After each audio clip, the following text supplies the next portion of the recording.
নমস্কার। আজকের আমাদের এই বিশেষ পডকাস্টের অতিথি একজন নীরব নায়ক, যাকে আমরা জানি শঙ্করকান্তি দেব নামে, কিন্তু উনি বেশি জনপ্রিয় শেখর দা হিসেবে। শেখর দা, আমাদের এই পডকাস্টে আপনাকে স্বাগত জানাচ্ছি। নমস্কার। আমরা যখনই হাইলাকান্দির মহাশ্মশানের কথা বলি তখনই শেখর দার নামটা সামনে আসে। তো আজকে প্রথমে শেখর দাকে জিজ্ঞেস করার চেষ্টা করব যে হাইলাকান্দির 10 বছরের আগের মহাশ্মশান আর আজকের শ্মশানের মধ্যে আপনি কি পার্থক্য দেখেন? পার্থক্য বলতে যেমন ধরুন, আজকে আমি 2014 থেকে এখানে সক্রিয়ভাবে বলতে কি, আগে সক্রিয় ছিলাম, কিন্তু কাজকাম একটু সুন্দর রূপ দেওয়ার লিগা একটু বেশি সময় দিতে পারতেছি। কারণ যেহেতু আগে আমি একটা বিজনেসে আছিলাম, তার ভিতরেও আমি একটু শ্মশানে যাওয়ার ইচ্ছা থাকতো, গিয়ে একটু পরিষ্কার করা, কিংবা টাউনে অনেক জানাশোনা লোক আছে যে কেউ মারা গেলে আমাকে খবরও দেয় যে আমি শ্মশানের কাজটা একটু যে যজ্ঞ হবে, যেটা সৎ কাজ যে হবে, ওটা একটু সুন্দর করে বানানোর চেষ্টা করি, এবং বেশি জানি না, যতটুকু জানি আর কি একটু ভালো হয়। তাই আমাকে সবাই একটু যোগাযোগ করে আমি যথাসাধ্য আমি পাড়িয়ে গিয়ে এখানটায় কাজ করে দিই। আচ্ছা, এখানে আমি আপনাকে একটু থামাবো। শ্মশান বলতেই যেমন একটা ভয়ের জায়গা আছে, হ্যাঁ, তো আজকের দিনে হাইলাকান্দিতে আমরা একটু বলতে পারি যে সেরকম ভয়ের কিছু নেই। সবাই যেতে চায়, শ্মশানটা আমাদের অনেক সুন্দর বলে। তো সত্যিকারই কি ভয়ের জায়গা শ্মশান?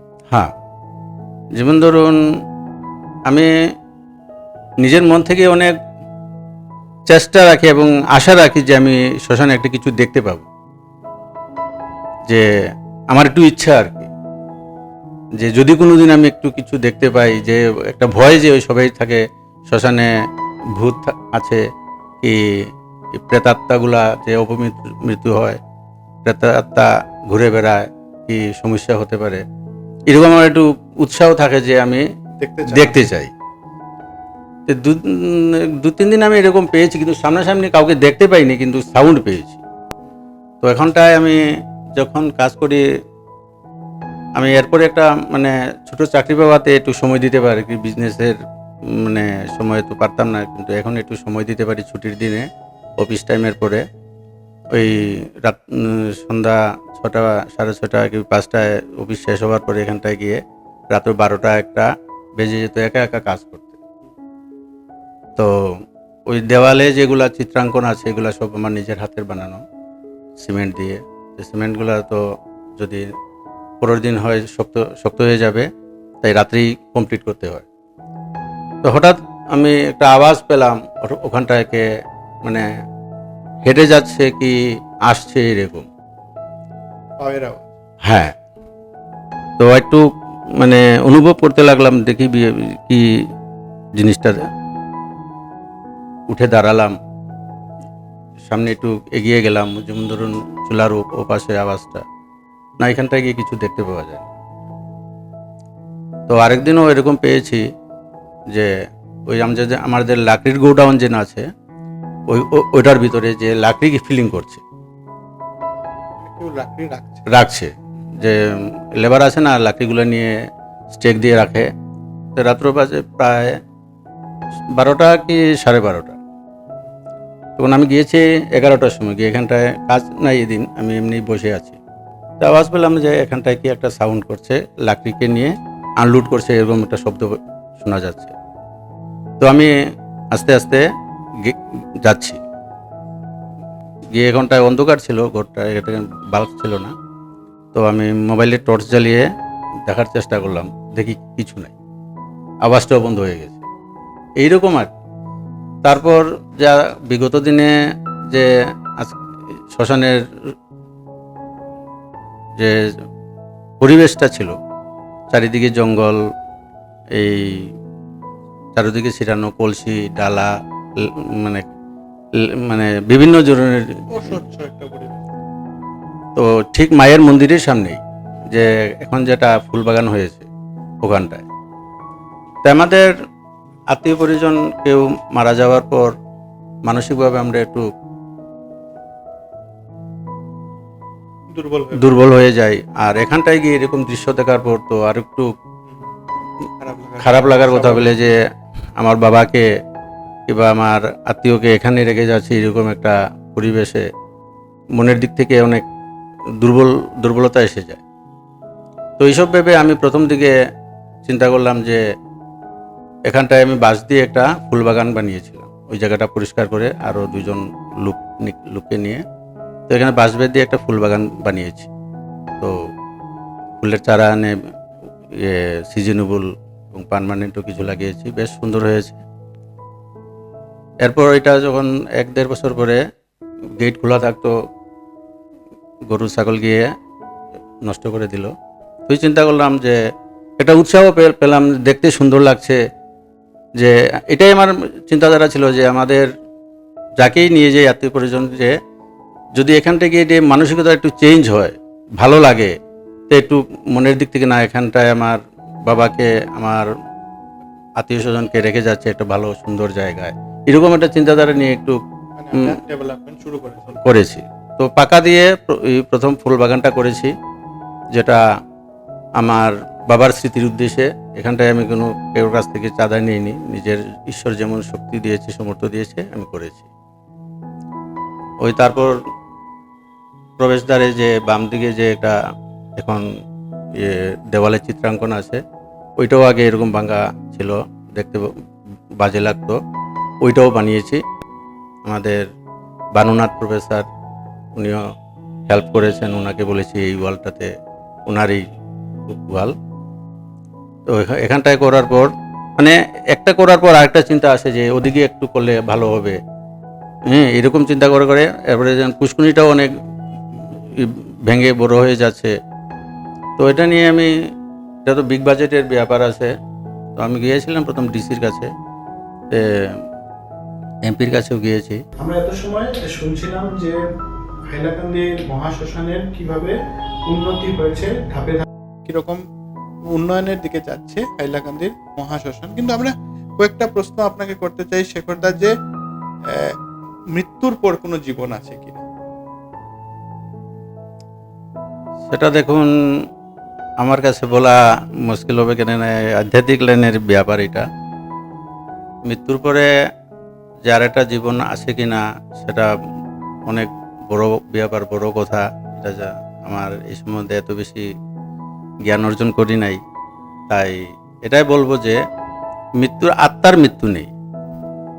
যে অ্যাক্সিডেন্ট হয়ে মারা যাক, অসুস্থ হয়ে মারা যাক, এটা কিন্তু আমাদের এখানে একটা থাকে যে শ্মশানে যাওয়ার পর যে মৃত্যুর পর আর জন্ম আছে কিনা। প্রাণটার কিন্তু মৃত্যু নেই, আমরা দেহটাই শুধু এখানটায় গিয়ে জ্বালানোর পর মানে যেটা আমাদের হিন্দু সমাজের রীতি আছে ওইটাই এখানে শেষ হয়। কিন্তু আত্মা যে কোনো একটা জায়গায়, আমি টুকটাক আমি সাধু সন্তদের সঙ্গে কথা বলে থাকি, আমার একটা উৎসাহ থাকে।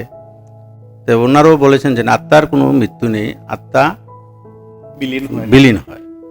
তারপর কোথায় যাবে, যে যেরকম কর্ম করবে সেই অনুযায়ী হবে, এটাই জানে। প্রশ্ন করতে চাইবো আমি যে আপনার অধিকাংশ সময় হাইলাকান্দি শ্মশানে কেটেছে, তো আপনি কি বিশ্বাস করেন যে ভূত প্রেত বা অশরীর কোনো জিনিস শ্মশানে আছে বা এই জগতে আছে? হ্যাঁ, এটা বলতে গেলে আমরা শুনেছি, এবং এরকম আগেতে শোনা যেত ভূত আছে শ্মশানে। আজকে তো আমার বেশ কয়েক বছর হয়ে গেছে, এরকম কিছু পাইনি। আর শ্মশান একটা পবিত্র জায়গা। তো ছোটবেলায়ও শুনেছি যে দাদুরা বলতো যে যদি রাস্তাতে কোনো ভূতে আক্রমণ করে তুমি অনুভব করতে পারো, পাশে যদি শ্মশান থাকে ওখানটায় চলে যেও, ওখানটায় গেলে তুমি নিরাপদ। এখানে এরকম আছে জিনিস বলে মানে একটা যে আমাদের মনোভাব আছে, এবং আমরা বুঝি যে শ্মশানে ভূত থাকে, প্রেত থাকে। যদিও আমি কোনোদিন দেখি নাই, অনুভব করেছি মাঝে মধ্যে, কিন্তু দেখার ইচ্ছা ছিল কিন্তু দেখতে পাই না। অতটুকুই আত্মার কোনো ইয়ে নেই, মৃত্যু নেই। মৃত্যু নেই। তো আরেকটি কথা আসে যে এখানে সবাই নিজের শেষ জীবনটা বা শেষ জীবনের পরের মুহূর্তটা যখন সেই শরীরটাকে বলতে গেলে অগ্নিতে দাহ করে দেওয়া হয়, তো এর আগের যেগুলো মুহূর্ত নিশ্চয়ই এখানে নেগেটিভ এনার্জি থাকে, কিন্তু শ্মশানটাকে আবার শান্তিবনও বলা হয়, মানে এখানে গেলে শান্তি আছে। তো শ্মশানের আরেকটি নাম আমরা দেখি সাধারণত শান্তিবন বলা হয়, এটার পিছনে কোনো কারণ আছে? হ্যাঁ, এটাতে যেমন ধরুন আমাদের হাইলাকান্দির এটার নাম দেওয়া আছে যে হাইলাকান্দি মহাশ্মশান, শান্তিবন মহাশ্মশান। তো শান্তিবন দেওয়ার মতলব এটাই আমি বুঝি যে সবাই গেটের উপরে লেখা আছে শান্তিবন, তারপরে তো শ্মশান তো আমরা সবাই জানি। বলে তখন আমরা প্রবেশ করার সময় যখন দেখব শান্তিবন, মনের দিক থেকে একটা শান্তি আসবে। এই অনুভব নিয়েই যে নামটা যদি এরকম রাখা যায় যে যার মানসিকতা নিয়ে এখানটায় আসবেন, যে দেখে বলবেন না যে আমরা বলি যে মৃত্যুর পরেই আমাদের শান্তি। এই একটা অনুভব যে এখানটায় গেলে যে আমাদের শান্তি, এবং এটা ধ্রুব সত্য। মানে এই শ্মশানের প্রতি আপনার টানটা কোন সময় পান? দেখেন, আমি কত বছর থেকে আপনি ডাইরেক্টলি বা ইনডাইরেক্টলি হাইলাকান্দি মহাশ্মশানের সঙ্গে জড়িত আছেন? সেটা বলতে গেলে আমি বলতে চাই ওটাই যে ওই টাউনে অনেকেই আমার বন্ধু বান্ধব আছে, রিলেটিভ আছে, যে যেখানে যে স্বর্গধামে যান, আমি ওখানটায় যাই। যেতে যেতে আমার একটা এমন হয়েছে যে আমাদের একটা হিন্দু শাস্ত্রে একটা কথা আছে যে 108টা যদি মানে দাহ করা হয় তো একটা পূর্ণ লাভ হয়। তা আমি 108টা পর্যন্ত গোনা রেখেছি, এরপরে আমার গোনা নেই। এরকমই চলতেই আছে, আমি চালিয়ে যাচ্ছি। এরকম করতে করতে আমার বডি নিয়ে না গেলেও ওখানটায় যাওয়ার একটা ইচ্ছা থাকে, যাই, গিয়ে একটু সময় যতটুকু পারি শ্রম দান করে আসি। তারপরে এরকম করতে করতে এখানটায় বসেও থাকতাম মায়ের মন্দিরে। ওই একটা ইচ্ছা হলো যে এগুলো দেখে যদি শান্তিবন আমাদের এখানে যেটা আছে, পরিবেশ যেটা, এটা যদি সুন্দর করা যায়, সবাই এসে যদি একটু শান্তি পায়, চারিদিকে যদি একটু ফুল। অনেকেই এই কথাটা হাইলাকান্দিতে বলেন যে আমরা অনেক সরকারি ফান্ড দেখি সেভাবে ইউটিলাইজ হচ্ছে না, কিন্তু শেখরদা কিভাবে এত সুন্দর করে শ্মশানটাকে সাজানো। ওইটাই একটা কথা যে আমি চেষ্টা করেছি প্রথম থেকে, আমি যে ফুলবাগান যেগুলো বানিয়েছি, যে একটা ইচ্ছা হলো যে নিজের থেকে আমি শুরু করেছি কাজ একটু একটু করে। তো আমার ভিতরে এটাই, আমরা যে এখানটায় আমরা যেই জন্ম নিয়েছি পৃথিবীতে, আমরা সবাই এখানে যা পেয়েছি এখানে পেয়েছি, আর যা রেখে যাব এখানটাই রেখে যেতে হবে। এই একটা আমার মনের ভিতরে যে একটা ধারণা জেগেছে। ঈশ্বরের কৃপায় মোটামুটি আমি সংসার চালিয়ে একটু যদি এখানটায় সমাজের লেগে জন্য এবং নিজের মনটাকে ভালো রাখা এবং একটা কাজে থাকার ইয়েতে শ্রমদান করলে শরীরও ভালো থাকবে, এইরকম একটা চিন্তা নিয়ে আমি ফুলবাগানটা বানানো শুরু করেছি। ওটা বানিয়ে এরপরে আরেকটা করেছি। তারপর আস্তে আস্তে মানে ইচ্ছা হলো যে সবাই ভালো বলছে যে বেশ সুন্দর কাজ হচ্ছে, ঠিক আছে শেখর আমাদেরকে বলবে, যদি আমাদের কোনো কন্ট্রিবিউশন করতে লাগে আমরা আছি। এরকম অনেকেই আমাকে উৎসাহ দিয়েছেন হাইলাকান্দির সবাই। যাওয়ার পর ওই চিন্তা করলাম যে পুষ্করিণীটা যদি একটু সুন্দর করা যায়, তখন চেষ্টা করেছিলাম সরকারি ফান্ডে, তা সম্ভব হয়নি যে কোনো কারণে। তারপরেও আমাকে টাউনের বিশেষ বিশেষ কিছু লোক আমাকে সাহস জুগিয়েছেন যে আমরা আছি, তুমি এত সুন্দর করার চেষ্টা করছো, আমাদেরকে বলবে। ওই আমি এরকম দেখে দেখে ওনাকে বললাম, দাদা পুষ্করিণীর কাজটা ধরেছি, আপনি যদি একটু ইট দেন, পেয়েছি।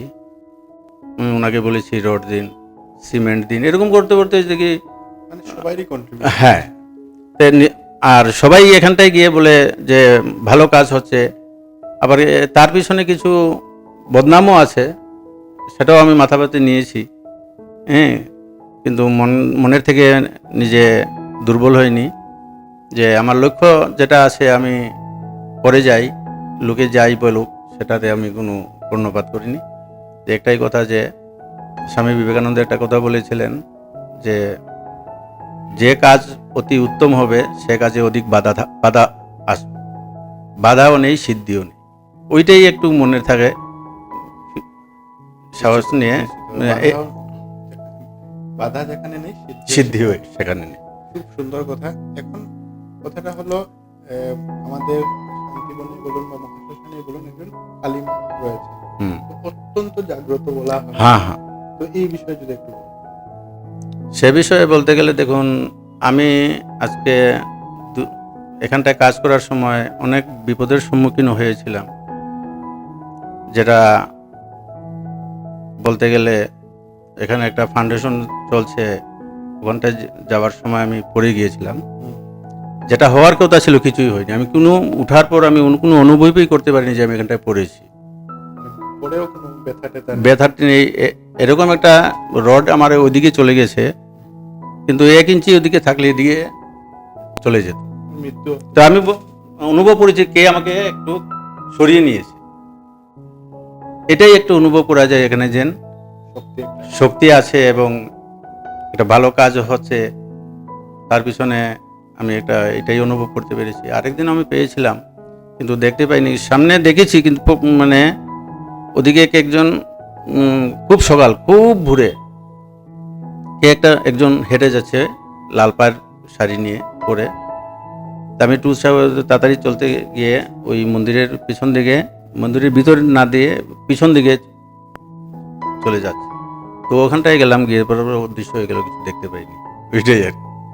তো এটা আমি অনেক ছোটো থাকতেই বলেছি যে আমাদের হাইলাকান্দি শ্মশানকালী খুব জাগ্রত, যেটা মানে আগে একজন রুদ্র সাধু ছিল, আমি তখন অনেক ছোট ছিলাম, উনি বুঝি রাত্রে মা কালীকে নিয়ে দৌড়চাপ করতেন, শ্মশানের ভিতরে নুপুরের শব্দ পাওয়া যেত, এরকম একটা। শ্মশানের ল্যান্ড নিয়ে কোনো ডিমার্কেশন, বিতর্ক বা সমস্যা আছে না, এগুলো কিছু নেই। আরেকটা কথা হয় যে আর কি করা যেতে পারে শ্মশানের উন্নয়নের জন্য? ইলেকট্রিক চুলার একটা কথা সময় সামনে আসে। ইলেকট্রিক চুলার ব্যাপারে আমি ইয়েতে যোগাযোগ করেছিলাম, যে ইলেকট্রিক চুলার ডোনেশন করার লেগেও একজন লোক ছিল, যে যদি আমার সাধ্যমতো হয় আমি ওটা করব, তুমি চেষ্টা করো। তা নিয়ে আমি এটার যে কোম্পানির সঙ্গে আমি যোগাযোগ করেছি, আর শুনেছি করিমগঞ্জে একটা ইলেকট্রিক চুলা দিয়েছেন আমাদের এই কমলক্ষ দে, ওটাও এখন সাকসেস হয়নি। কারণ হচ্ছে যে আমাদেরকে কোম্পানির লোক বলেছে যে এটা মানে ইনস্টল করার পর যদি পার ডে 5টা বডি লাগবেই, না হলে আবার মেশিনটা খারাপ হয়ে যাবে এবং মানে খরচা অনেক বেড়ে যাবে, এবং কারেন্টেরও অনেক লোডের ব্যাপার আছে। আমাদের এখানে 5টা বডি দিলে তো অসম্ভব, 3-4 দিন 5 দিন 7 দিনও থাকা যায়। ওইটাই নিয়ে আর কোনো স্টেপ নেওয়ার সাহস পাইনি আমি। আরো কিছু করার ইচ্ছে আছে? হ্যাঁ, এখন ধরুন মন্দিরটা একটু সব দিক হয়েছে, যে মন্দিরটা যদি একটু সুন্দর করে বা উঁচা করে বানানো যায়, ওইটা একটা কাজ আছে। আর এমনও আছে যে অনেক ধর্মপ্রাণ এবং দাদা মানুষ গিয়ে নিজের ইচ্ছাইতে গিয়ে দান দিয়েছে। হ্যাঁ, তো আমার একটাই যে আমি উৎসাহ পেয়েছি অনেক বেশি মনের দিক থেকে।